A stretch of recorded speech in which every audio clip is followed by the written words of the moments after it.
Hey, Sinners, welcome to Shortcuts this week, and we've got some exciting news. I know we've been talking about the Squid Games at the Red Zone for weeks Yes. now, if not longer, and it happened yesterday, the It was 2nd so of fun. February, and it was so much fun, and the food was fantastic, and, baby sweet face himself, John, was an incredible host, and, I guess how we'll do this is I'm gonna ask 2 questions, Shannon. Okay. So, the first question being, raise your hand if you were the first one eliminated, and that would be me. Now raise your hand if you won the whole goddamn thing, and that would be Shannon. I I mean, can't believe it. my initial reaction is I want a recount, but there were no votes because this wasn't Survivor. There was just bone-crushing eliminations, and It was all about Matt chance. yeah, and Matt Shannon's husband, I noticed that, he when you're eliminated, he would shoot you with the Nerf bullet, and I noticed that everybody else got shot once, and I got shot 5 times. Yeah, you So, did. I'm gonna have to have a word with Matt about that. But it was so clever, and it was so fun, and honestly, I mean, every time I walk into a bar, I'm having fun immediately because of what it is and what you do there, but this is possibly one of the most fun times I've ever had in a bar, and I could say the same for every single person that was there. It was fun enough that I do think he's gonna do it again. I actually already had a friend reach out to me on social media saying, "Oh my god, is he gonna do it again?" Because I have like, me and few other friends wanna go. So, Well, I can't wait to see the video footage too. I can say because it happened to me, being the first one eliminated, it was just as much fun to watch what was happening from a bar stool, eating some wings and drinking some beers and having a great time. Did But we it was mention it did we mention how delicious the wings are? Have we talked about the wings? How alright, they're alright, that I'm a those wings little all over there? Have I'm a we little talked about that? dis we talked about it at a time well, you know what? There's only one thing I talk about more than the delicious wings at the Red Zone, and that's the French spider horror film Venom coming to theaters in America very soon. But let me I'm a little disappointed in the 2 of us, though. No reflection on the Red Zone Mm. because you and I got a large order of the hot buffalo wings, but on the car ride home, as my tum tum was growling for more wings, I was like, "That was a missed opportunity. I definitely should have gotten the sweet Thai chili or the barbecue because 'cause they're so friggin' good." Well, I guess we're gonna have to But go back there then. Oh, yeah. So, alright, we're gonna convince John. I don't think there's much convincing needed because it was such a fun time yesterday, and it was such a great crowd. And again, everybody left, no matter if you lived or died, everybody left with a smile on their face. Um, but there's still a lot of winter left, and I think it's a really cool, fun thing to do in the winter, Yeah. because the winter's bleak, so here on the Northeast. So I think he's definitely has to have a Squid Games part 2. Nudge, nudge, wink, wink, John. John, I know you're listening. So, all right, so Sinners, I got to the bar a couple of minutes early. Matt and Shannon weren't there yet, and I see John immediately, and he's like, "Hey, how you doing?" He gives me a hug, and he goes, "Thank you so much for all the promotion that you've been doing on the podcast." And then he takes a long pause, and he says, "And thanks for calling me sweet face." Now, John is easily a foot bigger than me and a foot wider than me, and I was like, "Oh, you heard that, did you?"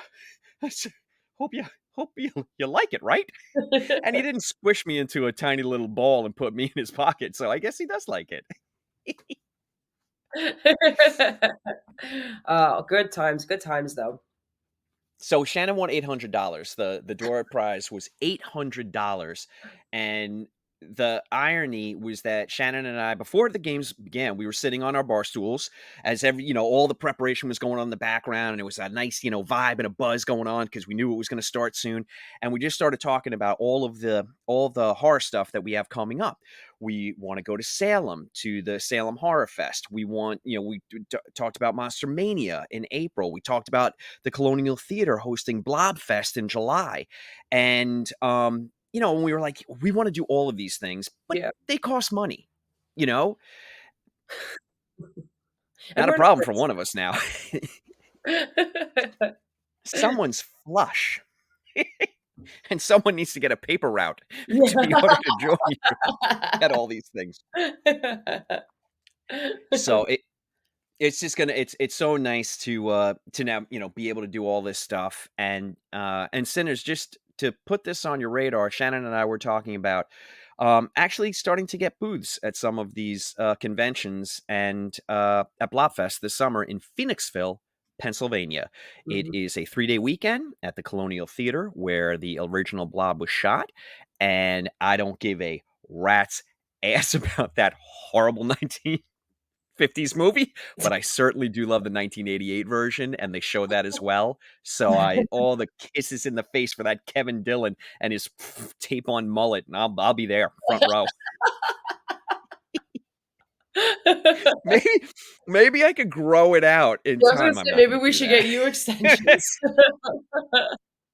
Can you imagine? Do Ah, it's they do, so do they come in a color called dusty gray? good. So Shannon, that's enough love for John in the red zone for dang sake. All right? He's got to give us free wings if he wants more advertisement. But what I We're gonna start what I charging you, John. do right? So what I do want to shout out though is before I met everybody at the Red Zone, I actually went over to Lindenhurst and I went to a place called, I'm holding this up because this will be on YouTube. I went to a place called Strange Love Parlor. This is in Lindenhurst, and I've been intrigued by them because I follow Strange Love Parlor on Instagram, and it's as the tote said, it's an oddities and curiosity parlor. But which it certainly is. But Sinners, the reason I'm promoting it is because it leans 99.99999% into horror. You know, you have got stuff from, oh my, I bought this wallet from Retro Agogo, so check that out. Really This cool. is now all I need to do is find money, and then I can put it in this Retro Agogo wallet, and they have these incredible stickers. So these are two of the ones I got. We got a little shout out to They Live, and we've got a little shout out to Camp Crystal Lake. So we have elect candidate from They Live, and we have Camp Crystal Lake Makeout Club, Love which I thought was it. friggin' hysterical. Where you So instantly die right afterwards. yeah, exactly. Don't make out, don't do it. But, they had everything from they have, ceramics there, so we've got coffee mugs and bowls, and you've got socks and T-shirts. You've got, some incredible taxidermy all over the place. That's not for sale, but it just adds to the atmosphere and the ambiance, of the store. Just lots of very cool knickknacks and some jewelry and candles. And like I said, it's all horror themed and horror related for the most part. Oh, a whole section on witchcraft. Wiccan books and witchcraft, and like I'm talking about an entire like bookcase full of really really cool source material. And something that actually matters is that the staff was just incredibly helpful and 10 out of 10, so polite. And just I spoke with them for about 5 minutes and just couldn't be nicer. And I honestly can't wait to get back to the place. So we're all about here on Sinful Cuts, we're all about supporting the local horror community. They've been dynamite about supporting, local horror podcasts, us being one of them. So we just want to give them a lot of love and a shout out. And with that in mind, I do want to shout out one event coming up, and that is at the Necromantic Brew Co. Sorry, in Farmingdale, New York, at 253 Main Street. Syosset Public Library is actually sponsoring a Booze and Brews live storytelling event, and Kiss Face Hall of Fame Clay McLeod Chapman's going to be there, along with Robert P. Atone, and they're going to be doing some live storytelling of the scary kind. And let me That's tell so you cool. something: if you go on the right? And the beers looked incredible because I've already checked everything out about the necromantic brew co. So that is this Thursday, which I believe is I wrote the date down. And I cannot read anything. That's 2/8/24. So that's this Thursday, 2/8/24, Farmingdale, New York, Necromantic Brew Co. I'm definitely going to go there. I already threatened Clay McLeod Chapman on Instagram that I will be there, so he'll probably call out sick, you know. But yeah, just a couple of the locals things going on. But the one that I'm most proud of and happiest about is you winning Squid Games, my partner. Oh, thanks. So let's get into the stuff. Do we have any birthdays? Yeah, we actually have 2. Alright. Dos. So we have, celebrating 45 years, 1979, The Warriors. Wait, let me guess. Oh, wait, is it the Warriors? Spoiler alert, I never would have guessed the Warriors. So, oh, that's so cool. So, yeah, that's one of my favorite movies. All I right. absolutely adore it. I don't know if you guys This remember a few uh, weeks back. I think we were talking about Misery when we were talking about how the producer was traveling and came across the book and then got interest to try to, get the rights to make the movie and was surprised that it was still available. So this kind of okay. happened in the same manner. So this is a book, The Warriors, and the forgive me, I forgot his name, but the producer, he was in a local bookstore and he went right to the rack where it was, all like the discounted books basically. And he was Uh-huh. intrigued to look at a book with the cover ripped off. So he's like, "Oh, what's this about?" And he decided to pick it up. I think he bought it for like a dollar, maybe $2, something like that. And it Okay. happened to be The Warriors. And he read it and was intrigued and, you know, eventually got it made. And I think it's a absolute cult classic. Warrior Yeah, Warriors is easily one of in my top 10 on the desert Mhm. island. For sure, it's a top 10.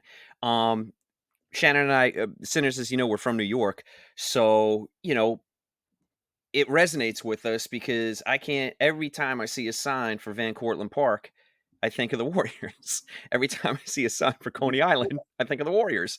Anytime I'm in I Coney was gonna say, Island, or I look for Coney Island. yeah, I look for some guy with 3 bottles on his hand going, "Warriors, come out to play." He's not happened yet, and that's probably a good thing, but, yeah, Walter Hill, 1979, The Warriors, what an absolute jam. I mean, come on. You know what? I'm gonna drop it into the podcast. My favorite part about that movie, and there's so many, my favorite part is just the radio broadcasts that are giving the up-to-date locations of where the Warriors are, and god dang it, this is a and she's a incredible character actor, and her name escapes me. I will definitely look it up and I'll add it. But when she's like, "Hey, Bobbers, anybody been to the 42nd Street station? I think you need to look out." I could listen to that shit all day long. She was just a I cool love it. cat, like Oh, best. And the friggin' riffs, I mean, the riffs, oh, right now, alright, Roy is gonna listen to this, and he is gonna be punching his radio because it could be I think on Desert Island movies, that I think it'd be safe to say that for Roy, this would probably be a top 3, definitely a top 5, but it could be in his top 3. Warriors is just the best. Damn, I have to look for Absolutely. that, on the big screen. Yeah, oh, that'd be fun. That'd What be else so you got? cool. That'd be really cool. Right? Oh shoot! Just all right, because I can never shut up. Just to let you know what I have coming up on 27th of February at downtown Lower Manhattan at the Alamo Draft House. I'm gonna go see Sleepy Hollow on the big screen. Oh, cool. That's awesome. Yay. Look at I'm your s- happy dance. I'm just so excited, guys. Sinners, I would put it out there to go grab tickets, but I literally got the second to last ticket Oh my that was available. Yeah, well, I mean, so maybe, I'll tell you all about it. maybe go there and fight somebody for their ticket. Why don't I just give them the ticket? Because that's what my fighting skills would amount to. Here you go. Like, let's Feel skip free to all punch this area right here. that. Okay, so we got one more. So this one is celebrating 15 years, and this is 2009 Friday the 13th, the remake. So I don't Oh, the have remake. Oh, yeah. So, I mean, I don't have as much praise for it, as the War Heroes, but, I mean, for the most part, I remember it being a overall a solid film. I did like the look of Jason Voorhees, and the kills were pretty cool, maybe. but I remember, I don't know, they tried throwing in, like, a storyline that I was like, no, no, it doesn't work." Um, I don't know. I, It's like I said, it's not the best, I, we but were, it we does were, get a we, lot of praise, so yeah, yeah, we were talking about this in the bar stool yesterday.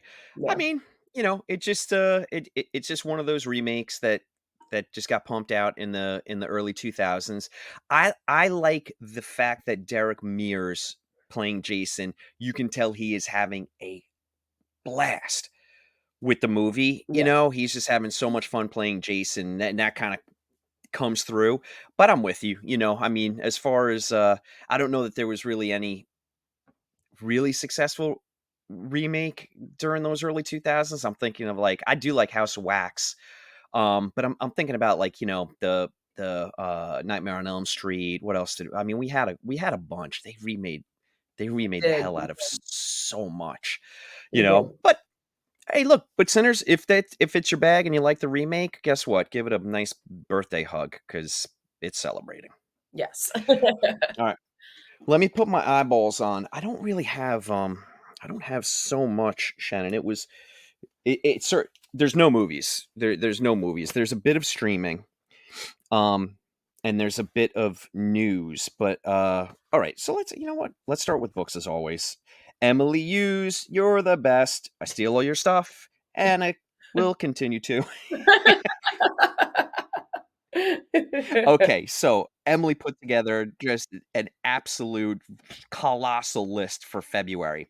And we're gonna talk about We Ate the Dark. How about that for a title? We Ate the Dark. I already love it. Mhm. This is by Mallory Pearson, and it came out February 1st from 47 North Publishing. And this is four women investigating the haunting murder of their friend, discover more than they ever imagined in a terrifying novel about good and evil, love and death, and the spaces between. So short and sweet, synopsis there. But I love the title. And Mallory, good for you. Your novel dropped on the first. Go Yeah. check it out. Then we have one called Below by Stuart Lee. This came out the second from Austin Macaulay Publishing. Drawing inspiration from a chilling real life enigma of an airline crash in the Gulf of Mexico, this thriller plunges deep into the heart of the southern U.S. What dark secrets did the passenger of an ill-fated flight harbor? Jesus Christ, talk about a tongue twister. Ill-fated flight harbor, and what unspeakable terror was he transporting? All right, I like that already. Okay, Yeah. you threw me off with a tongue twister. You got me back with terror that you're transporting. Dive into a tale where every twist beckons a haunting question, pulling you deeper into the mystery. Okay, all right. Look, ironically, that landed the plane, but it seems like that doesn't happen in the novel. So Mm. read it and find out. Oh, that's a really bad joke. I might cut that one. Even Shannon, who gives me pity courtesy laughs, wasn't in on that one. You were like, "Oh boy." I think that one flew over my head a little bit. All right, this next one, I actually pre-ordered. So this is a cut below, a celebration of B horror movies from the 1950s to the 1980s by Scott Drebbett, and this came out on the second from McFarlane and Company. And this is just horror films have been around for more than 100 years, and they continue to make a large impact on pop culture as they reflect their contemporary zeitgeist. Between the mid 1950s and the mid 1980s, drive in theaters were at their peak of their popularity, and each decade brought forward new challenges and themes. This book explores 60 of them, 60 of the B movies, divided into 12 fun and uniquely themed categories. Chapters discuss how the atomic age, the Vietnam War, women's lib, and other current events and social issues affected these films. Films covered will include films like Willard, The Fly, Santa Sangre, and many more. All I needed to hear to pre-order was it was a celebration of B horror movies because Yeah. that's just like that's our stuff. Yeah, that Uh, and sounds fun. and then the last one we have is Turn Up the Sun by Tyler Jones. Okay, oh Tyler Jones. Okay, uh, that came out. That is coming out February 5th from Darkroom Press, so that'll already be out when this drops. Three brand new novellas from Tyler Jones, who's the author of Midas, Heavy Oceans, Almost Ruth, Criteria, and Burn the Plants. I have Burn the Plants, and I've read the Burn the Plants, so I can attest. Tyler Jones, he knows what he's doing, and he's incredibly good.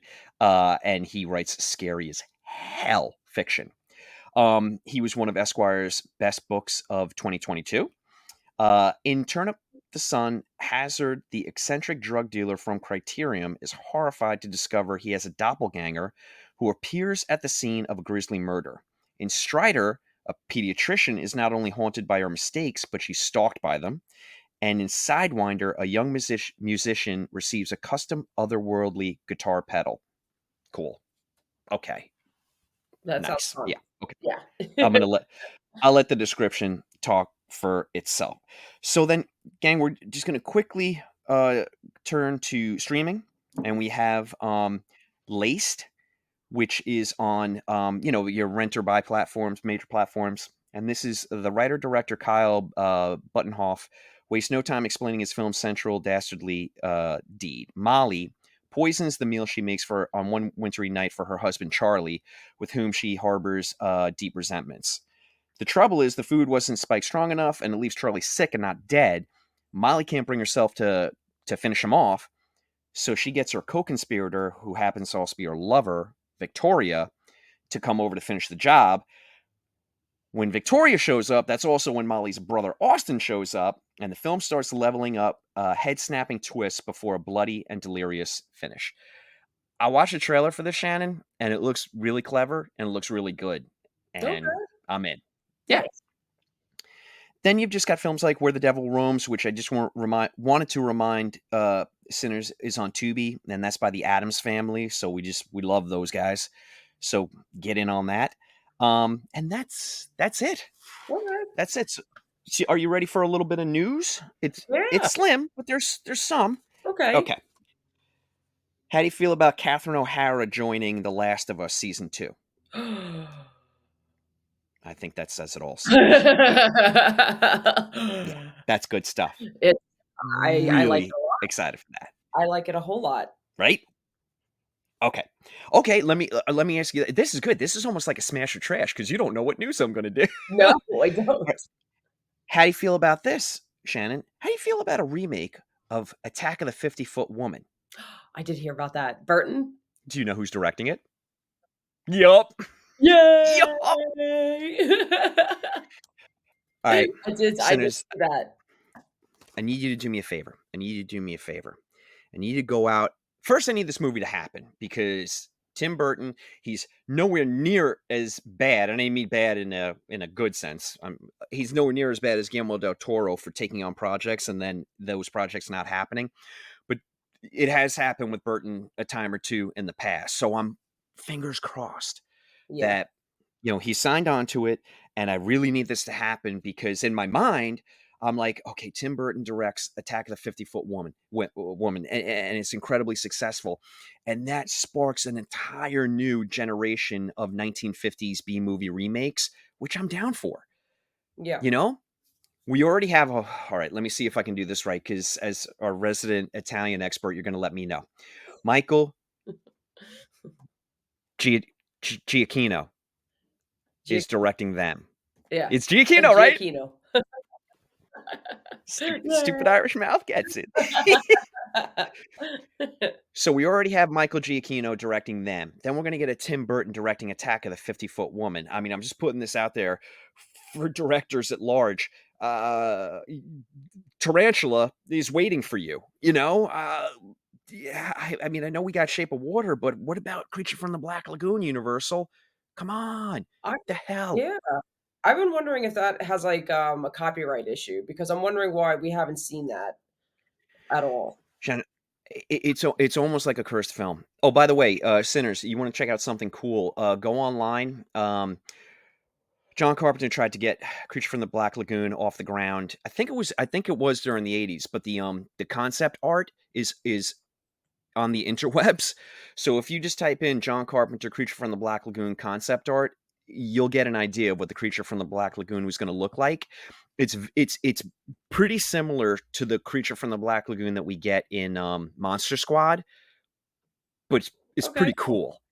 yeah, Yeah, I mean, it looks pretty badass, but it's so scary. anyway, look, my breath is significantly held for this because if we got some sort of, resurgence of 1950s creature features, oof, you think I talk a lot now? Jesus Christ. You think it's bad about me droning on about French spider movies? Could you imagine if they remade Tarantula? Oh god. You might quit. You actually might quit the podcast.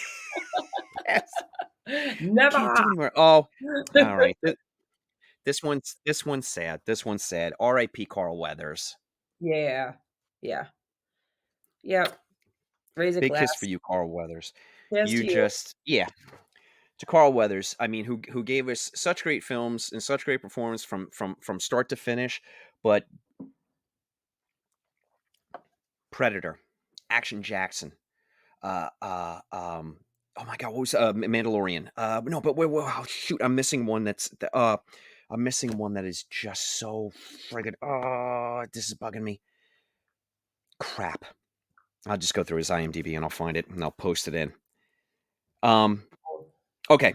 Right. So, well, yeah, sure, of course, Apollo Creed and Rocky, but there was a genre movie that I'm missing, and for Frank's sake, it's bugging me. That's all right. I'll cut all this out and I'll put it in a post. It'll just sound it'll just sound different. It'll be like in Pee Wee Herman's voice.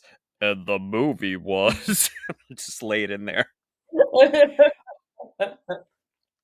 All right, Shannon, this is pretty exciting. We got Sony acquires the rights to 28 years later. Oh, yeah.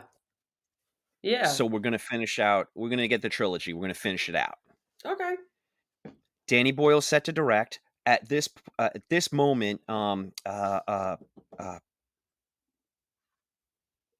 my god, who starred in the movie?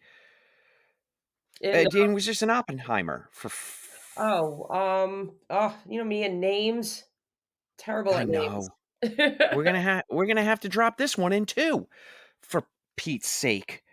Cillian Murphy, what the hell is wrong with this? All right, we had some pops yesterday, didn't we? Yeah, we did. Yeah, we did. Okay. It's not so bad though, Sinners. Hang in there. All right, so right now, Cillian Murphy is only producing, but I'm hoping that Danny Boyle gives him a little nudge, nudge, nudge, and gets him to star as well. And then the last thing I've got is the only trailer that I have this week was the Tarot movie. Okay. So bunch of kids get a tarot deck. It's very like it's a very eclectic deck. It's not like a standard, it's kind of like vintagey and a little decrepit. And they play it, and then whatever your reading is, like your final card, that kind of dictates how you are gonna get murdered. I kinda like this a lot. Oh, Ye that's right? I'm clever. yeah, that's scary. So, again, it's only the trailer, but it's the trailer is getting comparisons to, like, a Final Destination vibe, you Okay. know? So, that's cool. I'm down for that. Yeah. Alright, so that's it for shortcuts this week. Oh, I wait, can't do anything, Shannon. one last thing, though, I did see the trailer for Long Legs. Oh, you did finally see it. Mhm. Yeah, that look Yeah, we're just gonna end it on yeah. that. Just go watch the trailer. Okay, and I guess that's a cut. There's 3 now. Ah, long legs. It gets stupider and stupider every week. Uh, okay. Now this says, "Are you sure you wanna stop recording?" Yes, I'm sure.